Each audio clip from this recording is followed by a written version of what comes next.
Misogyny collapses the moment a woman sees her sexual energy as sacred. When you know that your body is a temple, you become a gatekeeper of evolution, only allowing in what honors life, respect, and the feminine itself. This is the real revolution. Feminine sexual empowerment as the end of outdated power games. This subject is so important because it's not really spoken about, and if you go on TikTok and you see what young girls are listening to, it's enraging. And whenever we as women embody this, we don't talk about it, but we embody, we're actually empowering other women to also see their own sexual energy as sacred, which is gonna make them feel more magnetic, more confident, and is going to attract overall healthier partners.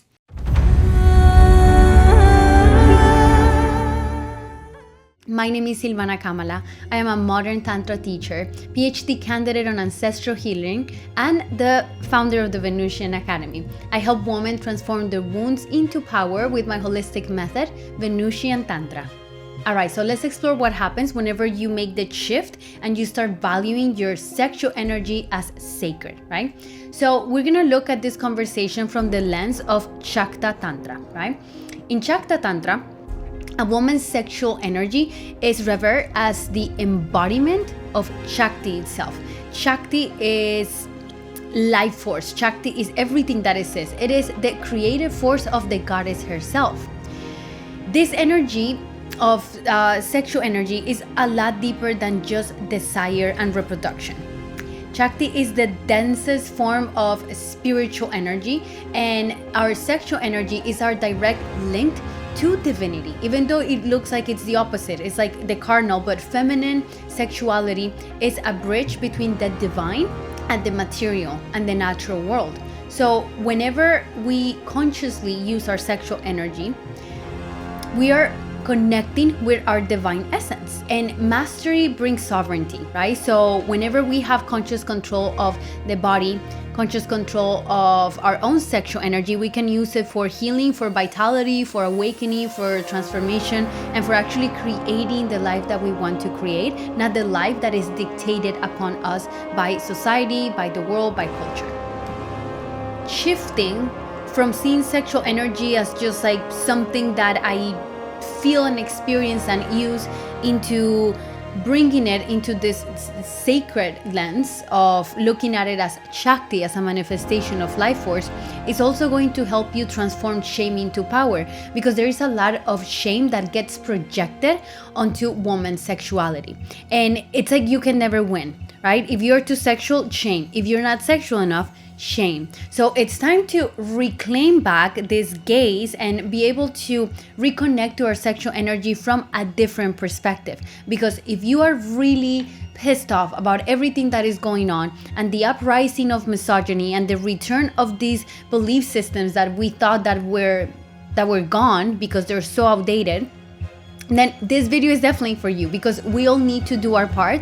Even if you're a woman that already has an understanding of sexual energy and understand that it's not just a game, but it's actually your raw creative life force, then you'll be able to learn how to embody that and live from that perspective. And that is what actually changes the world. It's not videos like this or lectures or the courses or the classes that I do. It's the embodiment. That is what has the most impact, because wherever I go, I bring my energy with me, and my energy is going to have a signature of my own integrity and how I relate to myself. And that gives permission to other women to actually reclaim that for themselves, because it is very terrifying to grab onto your own sexual power, claim it for yourself, and stand strongly in a world that tells you that it's wrong, that it's shameful, that you shouldn't, or that you should just submit it to like some model patriarchal god, religion, whatever it is, and not as a full expression of your soul and your divinity. So this is the importance of doing this work. In addition to this, whenever we interact with our sexual energy from this lens, we are also creating that cosmic connection, which is the fusion between our inner Shiva, our awareness, our consciousness, and our inner Shakti, which is everything else that we are, the life force energy, life itself, the pulse of life. Doing this work is not only going to personally help you heal your own wounds, but it's also going to bring collective healing, because everything related to woman's work and feminine freedom and empowerment is healing the planet, even if it gets a lot of backlash, even if people roll their eyes whenever they hear the word feminine empowerment, and they all they see is like an angry feminist that wants to destroy the patriarchy. I mean, I am an angry feminist that wants to destroy the patriarchy, but that's not the type of feminine energy that we're talking about in this conversation. We're bringing back that restoration of balance and life, and whenever we're able to restore this feminine dignity in the planet, we are helping restore the living temple of the goddess, which is the female body. This is the ultimate temple of the goddess herself.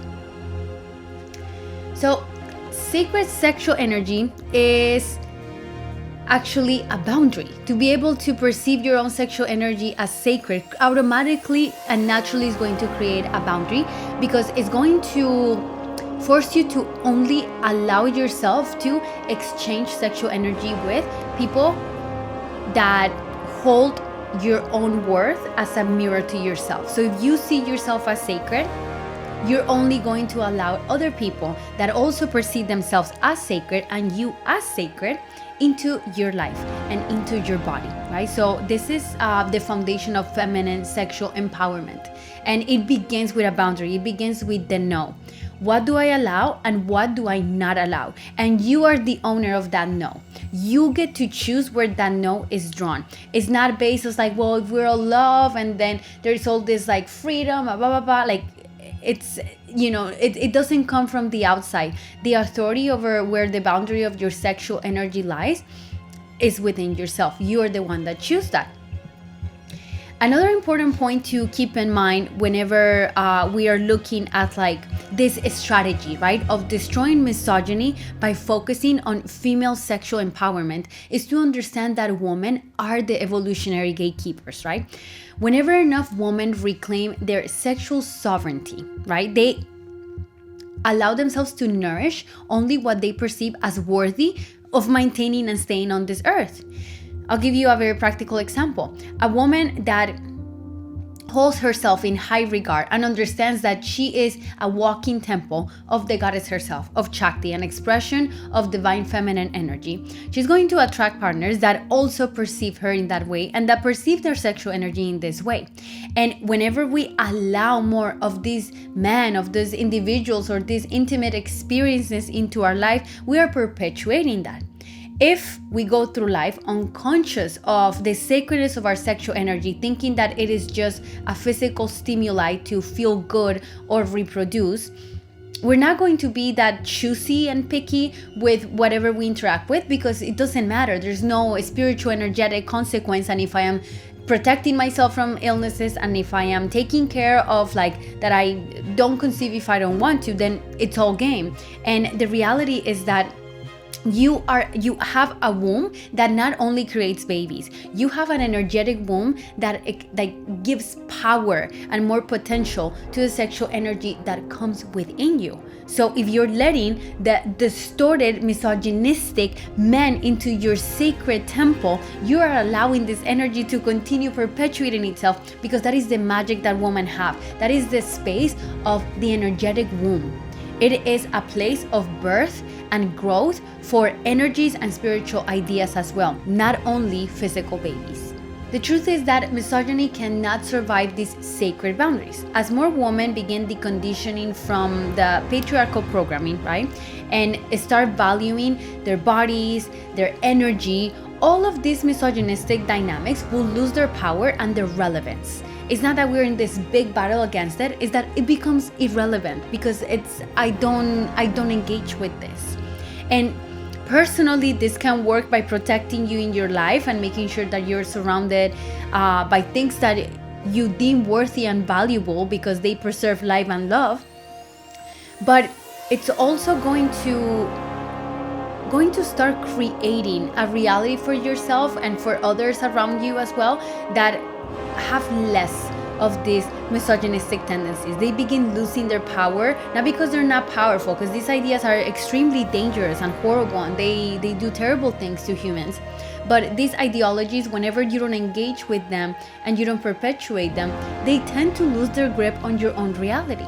So that's what we want. We want to have enough women that are connected with this power to be able to create a change. And you might think, oh, it's only me. What power do I have? Well, let's find out. Let's just all get on board with this and start relating differently to our sexual energy and see it from a place of reverence, because it is an energy that is worthy of reverence and devotion.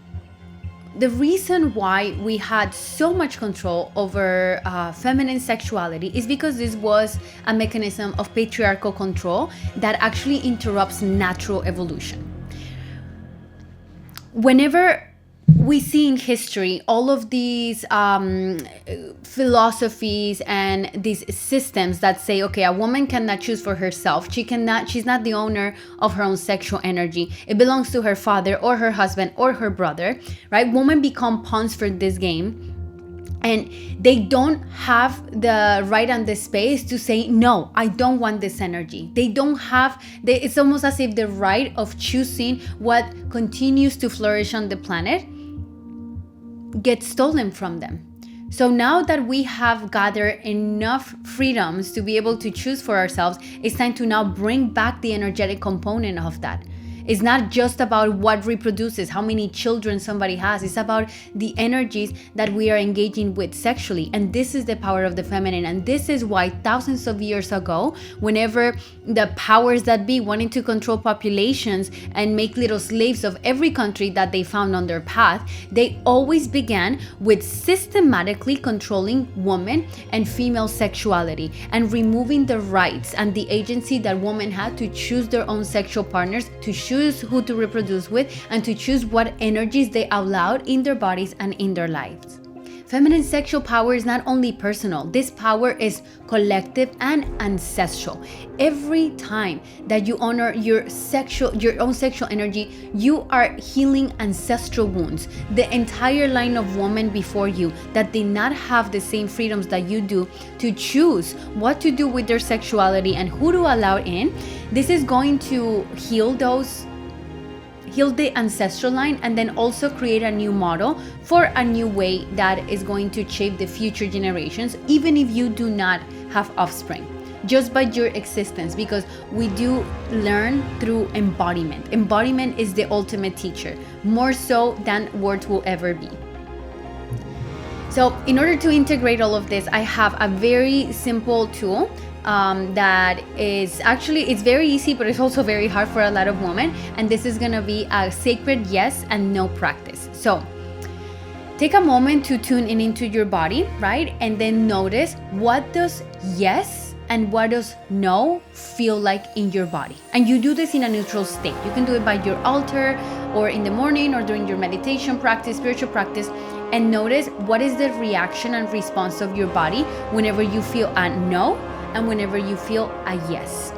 So take a moment to tune into your body and ask yourself, does this person, situation, or invitation feel sacred and honoring to me?